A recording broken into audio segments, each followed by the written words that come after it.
India गठबंधन की इस जॉइंट प्रेस कॉन्फ्रेंस में बहुत बहुत स्वागत है।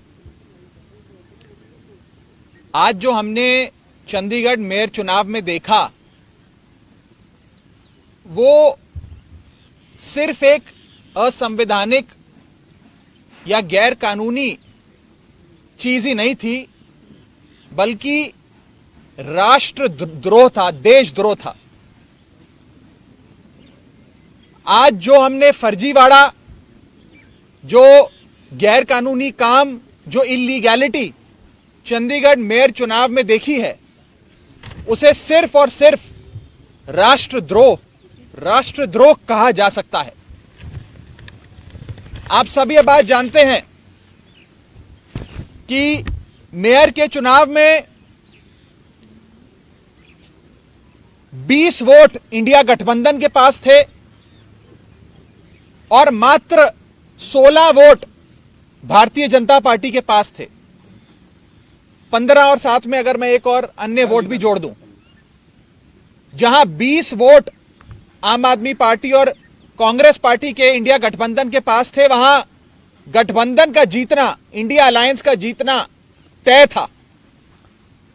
और अपनी हार को सामने देख बीजेपी ने षड्यंत्र रचे। सबसे पहले 18 जनवरी को होने वाले चुनाव में प्रिसाइडिंग अफसर, जो चुनाव कराता है अफसर, उसे बीमार करके अस्पताल में भर्ती करा दिया ताकि उस दिन चुनाव ना हो।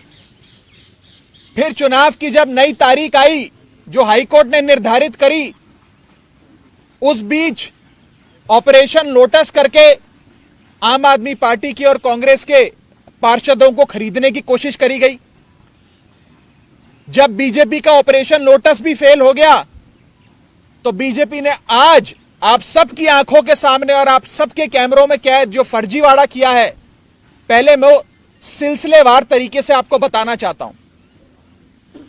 बीजेपी ने अपने ही पार्टी के माइनॉरिटी विंग के ऑफिस बियरर को प्रिसाइडिंग अफसर बनाया।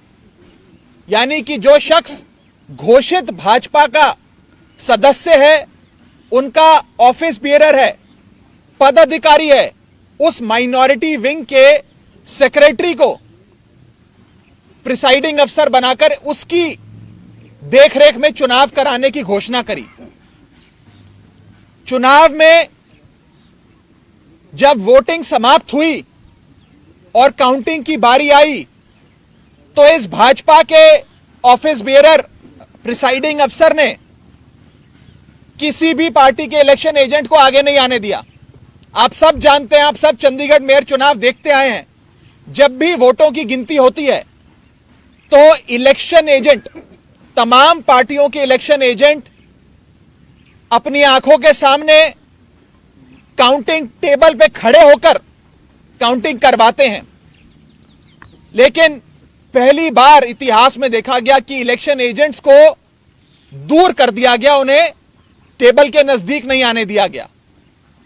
और उसके बाद जो हुआ, आपने देखा कि कैसे भाजपा के इस पदाधिकारी ने, जो प्रिसाइडिंग अफसर था आज के चुनाव का, उसने अपने पेन से बैलेट पेपर पर इंक लगा लगाकर उस सारे बैलेट पेपर को इनवैलिड किया और फिर चुनावों की गिनती में, वोटिंग में, वोट काउंटिंग में उस एक एक बैलेट पेपर को इलीगल घोषित किया। पहली बार चंडीगढ़ मेयर चुनाव में कुल 36 वोटों में से 8 वोट इनवैलिड घोषित कर दिए गए। इतिहास में आज तक नहीं हुआ। आम आदमी पार्टी और कांग्रेस के गठबंधन को 20 वोट पड़ने थे, हमें 12 वोट पड़े और हमारे 8 वोट इनवैलिड घोषित कर दिए गए। और भाजपा का एक भी वोट इनवैलिड नहीं घोषित किया गया। भाजपा के और उनके कुल वोट 16 थे, उनको 16 वोट पड़े और आम आदमी पार्टी के 20 में से 8 वोटों को इनवैलिड यानी कि अवैध घोषित करके हमारे वोटों को घटाकर 12 कर दिया गया। साथियों, जब भी किसी भी वोट को अवैध घोषित किया जाता है या इनवैलिड करार दिया जाता है, तो उस वोट को दोनों पार्टियों के काउंटिंग एजेंट को दिखाया जाता है अवैध घोषित करने से पहले। यह डमी बैलेट पेपर है जो मैं आप सबके सामने लाया हूं।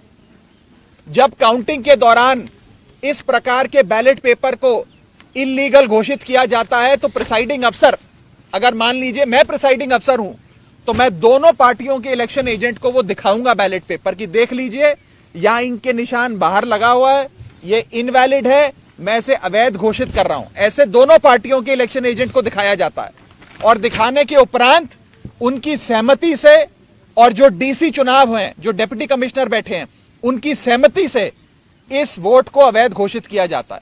लेकिन आज ये नहीं हुआ। आज ना इलेक्शन एजेंट को दिखाया गया, ना डीसी को दिखाया गया, और बस एक एक कर आम आदमी पार्टी के वोटों को और कांग्रेस पार्टी के वोटों को अवैध घोषित कर दिया गया।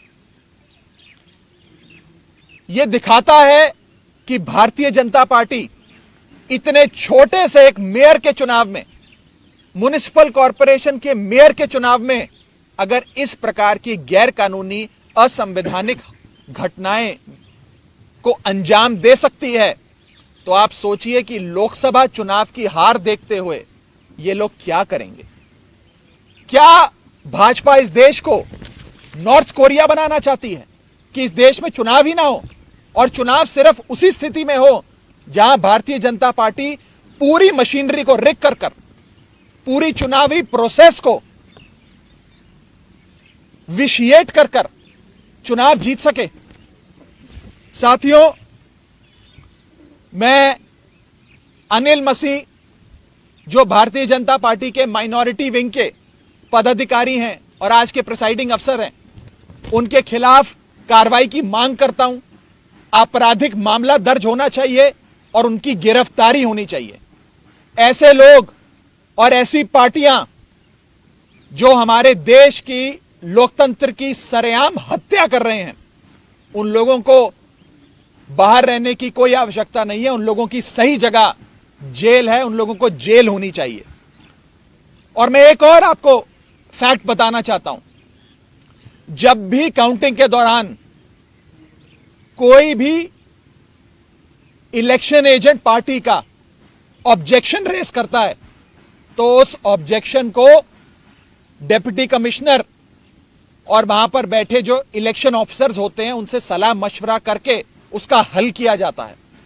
आज पूरे सदन में हंगामा चल रहा था, लोग आपत्ति दर्ज कर रहे थे, प्रिसाइडिंग अफसर के कंडक्ट पे सवाल खड़े कर रहे थे, लेकिन प्रिसाइडिंग अफसर इलेक्शन कराते रहे, काउंटिंग करते रहे, और जैसे ही बीजेपी के कैंडिडेट को उन्होंने घोषित किया बतौर विजेता, उसके बाद जितने भी बैलेट पेपर थे काउंटिंग के, उन्हें जल्द से जल्द हटाकर एक कमरे में लॉक कर दिया गया। न जाने उन बैलेट पेपर्स के साथ इन लोगों ने आगे क्या किया होगा। बैलेट पेपर तक किसी पार्टी के किसी प्रत्याशी को, किसी काउंसलर को नहीं दिखाया गया। बैलेट पेपर तक गायब कर दिया गया है। यह आज सरेआम देश का एक महत्वपूर्ण शहर चंडीगढ़ में आप सबकी आंखों के सामने घटा है। मैं बस इतना ही कह सकता हूं कि भारतीय जनता पार्टी इंडिया गठबंधन से इतना घबरा गई है, इतना डर गई है कि अब वो इस प्रकार की असंवैधानिक घटनाएं, गैर कानूनी घटनाओं को अंजाम दे रही है।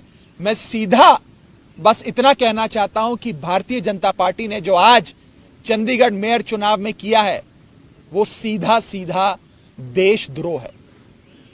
यह देशद्रोह से कम चीज नहीं है, और इन लोगों के खिलाफ कार्रवाई होनी चाहिए। नहीं तो इस देश के आम आदमी का लोकतंत्र से और चुनावी प्रक्रिया से विश्वास उठ जाएगा। मैं आगे अनुरोध करूंगा कांग्रेस पार्टी के वरिष्ठ नेता पवन बंसल जी को कि वो आपको संबोधित करें। धन्यवाद दोस्तों। जो आज म्युनिसिपल कॉर्पोरेशन चंडीगढ़ के बीच में हुआ है, ऐसा जंगल राज का नाच कभी कहीं नहीं देखने को मिला होगा। आदमी कल्पना भी नहीं कर सकता था कि इस हद तक भारतीय जनता पार्टी बुखलाकर अपनी हार अपने सामने देखती हुई इस हद तक पहुंच जाएंगे। बिल्कुल स्पष्ट तौर पे पहले दिन से जब 10 तारीख को इलेक्शन डिक्लेयर हुए थे, वो जानते थे कि उनके पास 15 हैं, 14 उनके अपने काउंसलर, एक एमपी, और अगर एक अकाली दल उनके साथ वोट डालें तो एक वो, और इधर कांग्रेस और भारत और आम आदमी पार्टी के पास 7 और 13 मिला के 20 कैंडिडेट बनते थे। आपस में हमारा फैसला हुआ था कि जैसे पहले by default Bharatiya Janata party को जीतने दिया, हम लोगों ने गैर हाजिर रहकर, इस बार ऐसा नहीं करेंगे, क्योंकि इससे पहले जैसे आप जानते हैं दिल्ली में पार्टीज का एक गठबंधन Indian national democratic inclusive alliance के नाम पर गठित हुआ था। उसमें दोनों आप और कांग्रेस उसके सदस्य हैं, उसके कंस्टिट्यूएंट्स हैं। वहां अभी बातचीत चल रही थी। इसमें इतनी जब बीच में ये इलेक्शन आए जिसका फैसला एकदम करना था, तो यहाँ हमें उसी माहौल को बनाने के लिए जिसमें वहाँ था कि एज फार एज पॉसिबल आपस में अलायंसेस होते रहेंगी, उसके लिए यहाँ हमने ये फैसला किया हम इकट्ठे मिलकर ये चुनाव लड़ेंगे। बीजेपी को हराने के लिए, बीजेपी को ही सिर्फ हराने के लिए नहीं, सही मायने में लोकतंत्र को फिर पुनर्जीवित करने के लिए, लोकतंत्र की भावनाओं को फिर आगे लाने के लिए, और जो लोकतंत्र के साथ उसका गला घोंटा जा रहा था उसको रोकते हुए, और फिर लोकतंत्र जिस हिसाब से हमारे स्वतंत्रता से संग्रामियों ने उन्होंने जैसे लड़ा था, जिस कल्पना के साथ, जिस विचार के साथ, जिस आइडिया ऑफ इंडिया, हिंदुस्तान की सोच को आगे बढ़ाने के लिए उसको ये खत्म किए जा रहे थे, समदर कर दिया था उसको, बिल्कुल गला घोंट रहे थे उसको बचाने के लिए इकट्ठे हुए हैं। ये लोकतंत्र को बचाने के लिए ये ऐसा गठबंधन बना है। उसकी शुरुआत आप जानते हैं सब चंडीगढ़ से यहाँ होनी थी और हो रही थी। पिछले दिनों में पहले तो आप जानते हैं कि 18 तारीख को क्या हुआ। 18 तक भी लगातार ये लगे रहे हर प्रयास करने, हमारे काउंसलर्स को और आप पार्टी के काउंसलर्स को, दोनों को अलग अलग तरह से कुछ भी कोशिश हो जो सब उन्होंने की। यहाँ तक भी जरूरत की हमारे और लोगों से भी बात करने की कि वो कुछ कर पाएं, और सब तरह के उन्होंने प्रलोभन दिए। लेकिन जब उन्होंने देखा कुछ नहीं हो रहा, तो 18 तारीख को जब वहाँ पहुँचे, मौके पे वहाँ जाके पता लगा कि नॉमिनेशन पेपर्स जो पोल उस दिन होना था उसको डिफर करके इनडेफिनेट अभी तारीख नहीं दी थी। क्यों? क्योंकि श्री अनिल मसीह इनके जो अपने नॉमिनेटेड काउंसलर हैं, शायद आज तक उनका नाम नहीं पहले आपने सुना होगा, 18 से पहले उनको इन्होंने नॉमिनेट किया था एज प्रिजाइडिंग ऑफिसर। उनको बीमार कर दिया क्योंकि बहुत आसान था उनको हिदायत देनी, और अस्पताल में वो चले गए। वहाँ दो बातों के बीच में बहुत बड़ी कॉन्ट्रडिक्शन थी। ये बातें ज़रूरी हैं ये बताने के लिए कि ये एक इंट्रीग, एक साजिश के तहत सब हो रहा था। उस वक्त उन्होंने तो अपनी स्टेटमेंट में प्रेस को कहा कि मैं काफ़ी समय से मेरी बैक पेन है, लेकिन डिप्टी कमिश्नर ने कहा कि मेरे पास समय नहीं था कोई और किसी काउंसलर को नॉमिनेट करने के लिए जो मौके पे भी एकदम हो सकता है। अगर मीटिंग में सभी सदस्य इकट्ठे भी हो जाएं, अगर वहाँ प्रिजाइडिंग ऑफिसर नहीं पहुँचे, उनमें से एक को भी किसी को उठा के वहाँ बिठा दिया जाता है कि ये प्रिजाइड ओवर करेंगे, लेकिन उन्होंने ऐसा नहीं किया। जब अपने उन्होंने एक्शन में एक कमी देखी तो लॉ एंड ऑर्डर का सिचुएशन उन्होंने खड़ा कर दिया। लोग इनके पहुंचे हुए थे 16 तारीख को दफ्तर में हल्ला करने के लिए, लेकिन उसका फायदा उठाते हुए इन्होंने इलेक्शन 6 फरवरी के लिए डिक्लेयर कर दिए। बेबस होके हम लोगों को हाई कोर्ट में जाना पड़ा, और हाई कोर्ट ने जो फटकार उनको दी आप वो सब जानते हैं, आपने सब देखा है। और उसके हाई कोर्ट के हिदायत पर ये आज हुआ कि आज इलेक्शन 30 तारीख को तय हुए। हाई कोर्ट ने ये ज़रूर कहा था कि जो काउंसलर्स हैं उनके साथ उनके समर्थक कोई ना आए, लेकिन हाई कोर्ट ने ये नहीं कहा था कि वहाँ मीडिया भी नहीं पहुँचे। इन्होंने ये पहली बार, और चीज़ों के साथ साथ एक पहली बार ये किया कि मीडिया को भी वहाँ आने नहीं दिया, मीडिया बाहर रहे। और उन्होंने, जो मैं फिर कह रहा हूँ कि वो कल्पना भी नहीं हो सकती थी, हमें ख्याल आता था दिमाग में भी ऐसी क्या चीज़ है कि जब इनके तावड़े जी यहाँ आए वो कह रहे थे कि हम जीतेंगे, हर हालत में जीतेंगे, आप आश्वस्त रहिए कि हम जीतेंगे। अपने काउंसलर्स को कह रहे थे भी क्या ऐसी चीज़ है जिससे वो करेंगे। सब प्रयास उनके विफल रहे।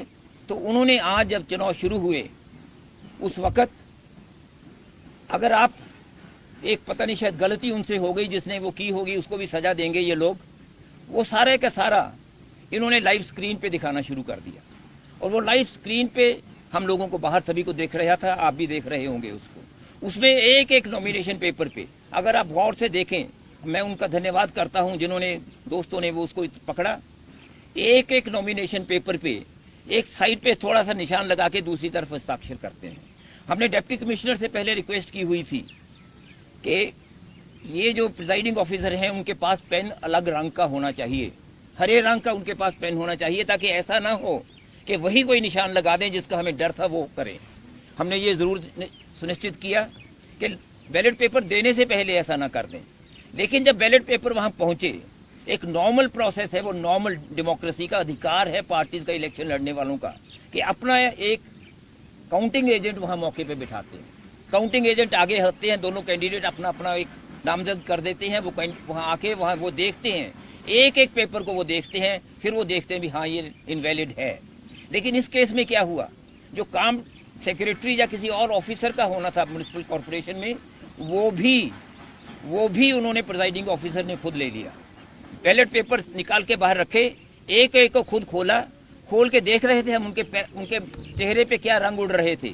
वो देख रहे थे ये भारतीय जनता पार्टी हार रही है, और ये आपका जो कैंडिडेट मेयर का था, हमारे कांग्रेस के होने थे senior deputy mayor and deputy mayor, आपस में ये समझौता था। जो ये कैंडिडेट हमारे साझे कैंडिडेट मेयर के लिए थे, देख रहे थे उनको वोटें ज्यादा, उनके चेहरे पे देखने को पता लगता था, उनके हाथ कांपने में पता लगता था। उन्होंने वो 2 बार ऐसे ऐसे करके रख दिए। बाद में उन्होंने फिर, वो ऐसा नहीं होता, बाद में उन्होंने फिर उठा के एक पे निशान लगाया साइड पे, और वहां हस्ताक्षर करके रख दिए, उनको रिजेक्ट करते रहे, दूसरे 2 ट्रेज में रख दिए। रिजल्ट वो हुआ जो राघव जी ने कहा है, 12 और 16 रहे, 8 वोटें पहली बार, यानी कि 25% से ज्यादा वोटें रिजेक्ट हुई हैं इनवैलिड होके। आज तक जहां बिल्कुल अनपढ़ लोग भी वोट डालते हैं, वहां भी ये कभी नहीं होता, वहां कभी नहीं देखने को आया कि इतनी बड़ी परसेंटेज पे वोट्स रिजेक्ट हुई हो। बिल्कुल बेशर्मी के साथ उन्होंने वो आज किया जो लोकतंत्र में नहीं होता। एक पहले से साजिश थी, जब जो पहले दिन से सोच रहे थे कि हम कुछ भी हो ये चुनाव जीतेंगे, और हमारे दूसरों ने एकदम वहां प्रोटेस्ट किया। और एक दिलचस्प बात यह है कि जो उनके अपने जिनको उन्होंने बिठा दिया उसकी कुर्सी पे, मैं ये नहीं कहता कि वो चुने गए शब्द गलत होगा, उनको जो जबरदस्ती वहां बिठा दिया गया, impostor, I am using that word with responsibility, एक impostor, a person who usurped the authority of the mayor, उसको वहां बिठा, एकदम पास खड़े हैं, एक सेकंड में अगर आपने देखा होगा वो एकदम वहां कुर्सी पे बैठ गए। नहीं तो क्या होता है, वो ऐलान करते हैं, सामने से वो उठ के आते हैं, उसके साथ दूसरे सदस्य उनको लेके आते हैं, उनको कुर्सी पे बिठाते हैं, फिर वो आगे कॉन्डक्ट करते हैं इलेक्शन। ये नहीं हुआ। और बैलेट पेपर्स का क्या हुआ वो बिल्कुल हमें किसी को मालूम नहीं। इतने लोग उस पे टेबल पे भारतीय जनता पार्टी के चढ़ गए, ऐसा माहौल उन्होंने अफरा तफरी का वहां कर दिया कि किसी बात का वहां नहीं होता। हमारे सदस्यों ने सभी ने 20 के 20 ने इकट्ठे होके दूसरे दोनों कैंडिडेट्स वाला इलेक्शन पोस्टपोन, उसको प्रोटेस्ट में हमने हिस्सा नहीं लिया, क्योंकि अगर उसमें हम हिस्सा लेते तो हम ये बात कबूल कर लेते कि ये मेयर हैं। ये अच्छा नहीं लगता कहते हुए, लेकिन ये सत्य है, ये सच्चाई है, हमें कहना होगा कि इस वक्त उस मेयर को माना नहीं जा सकता। मेयर एक साजिश के तहत है, देशद्रोह जैसे कहा राघव जी ने, वो सचमुच एक देशद्रोह है। लोकतंत्र के साथ ऐसा एक घटिया, एक घिनौना माहौल जो आदमी सोच नहीं सकता। और ये हमारी वो बिल्कुल फादर्स्ट फियर्स, जो हम वो शंकाएं मन में कभी आती हैं कि लोकतंत्र में अगर ये फिर कहीं चुनाव जीत गए केंद्र में, जिसके कारण ये बना था गठबंधन, तो आगे के लिए देश में चुनाव को भूल जाइए। हमेशा लोग बात करते थे ईवीएम की, दोनों तरह के विचार होते थे, पार्टीज के अंदर भी दोनों विचार होते थे, लेकिन आज तो कुछ भी कह दें सब सच नजर आएगा कि ये अपनी सत्ता में रहने के कारण के लिए कुछ भी कर सकते हैं, किसी हद तक भी जा सकते हैं। ये बिल्कुल स्पष्ट उससे है। हम इनको नहीं मानते, हम इसको सिर्फ चैलेंज ये नहीं कि एक इलेक्शन पिटीशन होती है, वो नहीं होती। डिप्टी कमिश्नर देखने को नजर नहीं आ रहे थे, वहां कमिश्नर नजर नहीं आ रहे थे, वहां सेक्रेटरी जो होते हैं निकाल के असिस्ट करते हैं उनको खोलने के लिए, अलग अलग देखने के लिए। प्रिजाइडिंग ऑफिसर का काम ये नहीं होता कि अपने हाथ में सब चीज ले ले। प्रिजाइडिंग ऑफिसर बैठते हैं सर और कंडक्ट करते, सब चीज की जो प्रक्रिया होती है वो करते हैं दूसरे ऑफिसर्स, वो उनको नहीं करने दिया क्योंकि पहले से ही उनको हिदायत थी। एक ऐसे प्लायबल टूल थे उनके हाथ में जो इस चीज के मैं कहता हूँ काबिल नहीं थे, लेकिन काबिल ही नहीं, सिर्फ इसमें आज सहयोगी हो गए हैं उस अबेटमेंट में, उस क्राइम, उस अपराध में जो भुलाया नहीं जा सकता, जिसकी सजा जरूर मिलेगी। हम सब तरह से उसमें अपने जो भी कार्रवाई होगी करने की करेंगे। एक वाक्य और एक चीज मैं जोड़ना चाहूंगा और आप सबके माध्यम से चाहूंगा कि ये देश की जनता तक बात पहुंचे कि चंडीगढ़ चुनाव से जो आज असंवैधानिक गैर कानूनी काम भाजपा ने इस मेयर के चुनाव में किया, से एक सीख हम सबको अवश्य लेनी चाहिए कि आने वाले 2024 के लोकसभा चुनाव में आप किसी को हराने के लिए या किसी को जिताने के लिए वोट मत डालिएगा। आप इस बार लोकतंत्र की रक्षा करने के लिए, इस देश में डेमोक्रेसी को बचाने के लिए वोट डालिएगा। क्योंकि अगर इस बार इसी छल कपट से इंडिया गठबंधन को हराकर भाजपा फिर जीत जाती है तो शायद इस देश में चुनावी प्रक्रिया ही समाप्त हो जाए और भारत देश चीन या नॉर्थ कोरिया जैसी डेमोक्रेसी में तब्दील हो जाएगा। ये एक बड़ा खतरनाक आज संदेश इस चंडीगढ़ मेयर चुनाव से निकला है। मेरी देशवासियों से अपील है कि इस पे जरूर गौर फरमाइएगा और अपने वोट की ताकत से आने वाले 2024 के लोकसभा चुनाव में डेमोक्रेसी की रक्षा करने के लिए, लोकतंत्र को बचाने के लिए वोट डालिएगा।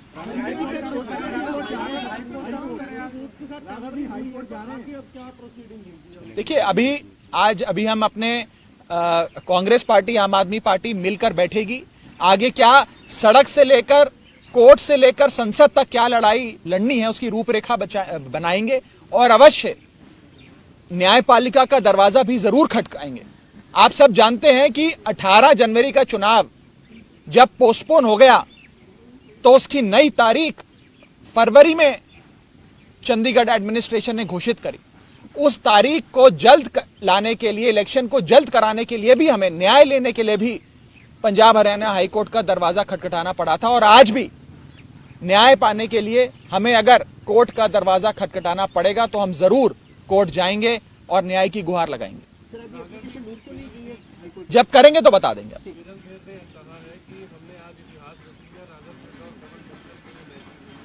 इतिहास तो रच दिया, मैं तो सहमत हूं। आज जो सांसद चंडीगढ़ से जो है किरण खेर जी, उन्होंने कहा कि हमने इतिहास रच दिया और ये राघव चड्ढा और पवन बंसल के लिए संदेश है। मैं और बंसल साहब दोनों हाथ जोड़कर कबूलते हैं, आप लोगों ने तो इतिहास रच दिया, लेकिन इतिहास राष्ट्रद्रोह करने में रचा है। आपने इतिहास असंवैधानिक गैर कानूनी काम करने में रचा है और आपने इतिहास लोकतंत्र की हत्या करने में रचा है। ऐसा इतिहास रचना आपको और आपकी पार्टी को मुबारक। हमारी पार्टी अवश्य लोकतंत्र को जीवित रखने के लिए, उसे बचाने के लिए लड़ाई लड़ती रहेगी। यह सत्ता की बात नहीं है, इसमें यह नहीं कि मेयर आज इस पार्टी का है कि उस पार्टी का है, हम सत्ता में आ गए, वो सत्ता में आ गए। यह लड़ाई अब उससे कहीं बड़ी है, यह लोकतंत्र को बचाने की लड़ाई है। अगर आप खुद सोचिए कि एक मेयर जैसे छोटे से चुनाव में अगर बीजेपी यह हरकत कर सकती है तो 2024 के चुनाव में अपनी आंखों के सामने हार देख बीजेपी क्या क्या गैर कानूनी काम करेगी, आप इसका अंदाजा भी नहीं लगा सकते। आप कह रहे हैं कि आगे लोकसभा में ऐसा हो सकता है, तो आपकी क्या प्रिपरेशंस है? आप कैसे भाई हमें जैसे इलेक्शन भी ऐसा लग रहा था कि मेयर की इलेक्शन ही लोकसभा की इलेक्शन नहीं, आज नहीं कहा जा सकता भी आगे को क्या करेंगे। आज तो पहला दिन है। आज तो मेयर के अभी हमारे काउंसलर्स वहाँ धरने पे बैठे हैं, अभी तो धरने पे वहाँ बैठे हैं। हम देखेंगे उनका क्या रवैया रह रहा है। आगे हम क्या करेंगे 2024 का, वो इलेक्शन लोकसभा का, वो इस वक्त नहीं कहा जा सकता। लेकिन ये चीज पहले बंसल साहब पूरा कर लें। बंसल साहब उन्हें पूरा करने दीजिए। Let him finish. बंसल साहब ऑफिसर के बारे में पहले 10 जनवरी को भी वही नोटिफिकेशन आई कि उन्हीं को प्रिजाइडिंग ऑफिसर बनाया गया। उसके बाद दोबारा से जब नई स्थिति आई तो उसके भी अली मसीह को बनाया गया।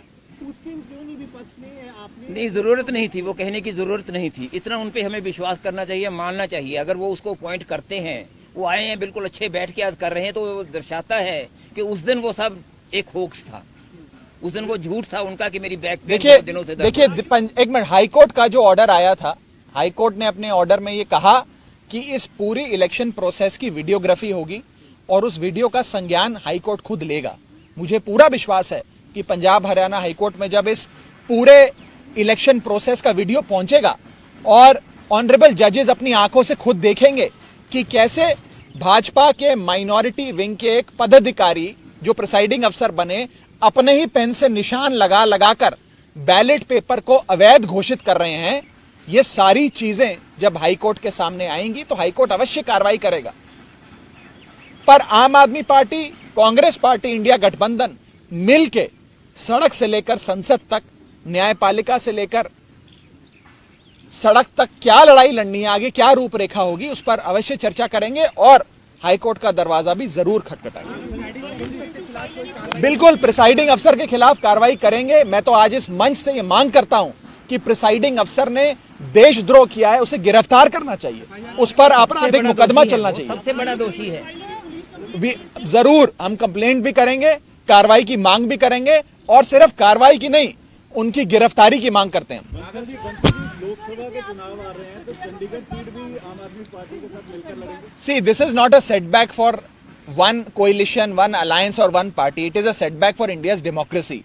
And as a Democrat, as somebody who believes in India's democracy, we are aggrieved, we are hurt, and we are flabbergasted, we are worried as to what will happen in the upcoming 2024 polls.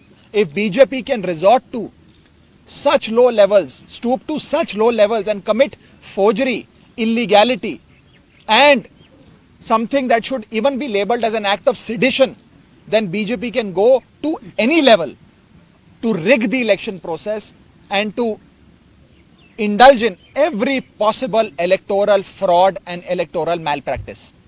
And in fact, we would even request the High Court when the matter goes there to ensure and to direct that a proper inquiry be conducted into the entire conspiracy as to who all were the partners in it, and action should be taken against all of them. देखिए हम ये मांग करते हैं और हम कल high court में भी इस दलील को रखेंगे कि पहले जो आज इलेक्शन एक इलीगल इलेक्टोरल फ्रॉड हुआ जो है उसे सेट असाइड किया जाए। दूसरा, एक fresh election, free and fair election call किया जाए। और तीसरा, पंजाब हरियाणा हाईकोर्ट के द्वारा अपॉइंटेड एक रिटायर्ड हाईकोर्ट जज को प्रिसाइडिंग अफसर बनाकर पूरे इलेक्शन प्रक्रिया फिर से कराई जाए, ताकि इस बार कोई बीजेपी का पदाधिकारी प्रिसाइडिंग अफसर बनकर अपने ही हाथों से इंक लगाकर वोटों को अवैध यानी कि इलीगल घोषित ना करे और फ्री एंड फेयर इलेक्शंस हो। फ्री एंड फेयर इलेक्शंस और डेमोक्रेसी भारत के संविधान के बेसिक स्ट्रक्चर का हिस्सा है। अगर इस प्रकार से फ्री एंड फेयर इलेक्शंस और डेमोक्रेसी को समाप्त किया जाएगा तो यह भारत के संविधान पे चोट है। मुझे पूरा विश्वास है कि ऑनरेबल कोर्ट इसका संज्ञान लेकर उचित कार्रवाई इस विषय में अवश्य करेंगे। Thank you. दिल्ली की जो मेयर है वो भी सुप्रीम कोर्ट का रास्ता इख्तियार करती नजर आए। वो कहते हैं हमें समितियों की पावर नहीं दी जा रही है। देखिए, भारतीय जनता पार्टी से जैसा कि मैंने कहा, हर फोरम पे लड़ाई लड़नी पड़ेगी और इस देश के लोकतंत्र को बचाना पड़ेगा। हम दिल्ली में भी लड़ाई लड़ते हैं, हम चंडीगढ़ में भी लड़ाई लड़ेंगे, पर इतना ही कहना चाहता हूं कि अंत में जीत सत्य की होती है। कोई फ्रॉडस्टर नहीं जीतता, कोई इम्पोस्टर नहीं जीतता, कोई देशद्रोही अंत में नहीं जीतता। इंडिया जीतेगा, इंडिया गठबंधन जीतेगा, ये मैं आपको पूरे विश्वास से कहना चाहता हूँ। I please don't ask such question. Thank you.